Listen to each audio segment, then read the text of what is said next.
Hello' guys, কি খবৰ সকলোৰে? আশা কৰোঁ সকলো ভালে আছে। আজি মই বহুত দিনৰ মূৰত মাহঁতৰ ঘৰলৈ বুলি আহিলোঁ আৰু এয়া চাহ বাকি দিলে, চাহ খাই ল'লোঁ আৰু চাহ খাই খাই কথাও পাতি আছোঁ। যিহেতু বহুত দিনৰ মূৰত খুৰী, মা, আইতা সকলোকে লগ পাইছোঁ আৰু এইগৰাকী হ'ল আমাৰ খুৰী আৰু এয়া আমাৰ ওচৰৰে আইতা এগৰাকী হয়।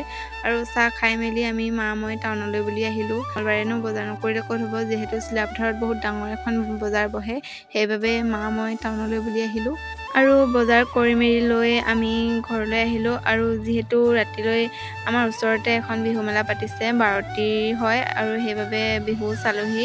টোপনিয়াই দেখিছেনে বাৰু অৱস্থা কেনেকুৱা হৈ গৈছে নহয়। আৰু বিহু চাই ভালেই লাগিলে বাৰু, বহুত কেইযোৰা বিহু চালোঁ। আৰু পিছদিনাখন যিহেতু বিয়া এখন আছিল, সেইবাবে ভণ্টি মই বিয়ালৈ বুলি ওলালোঁ আৰু এয়া আমি বিয়া ঘৰ পাই গ'লোহি আৰু বিয়াত খাই বৈ লৈ আমি ঘৰলৈ আহিলোঁ। আৰু যদিহে ভিডিঅ'টো চাই ভাল পালে like, comment, share and subscribe এটা কৰিবলৈ নাপাহৰিব।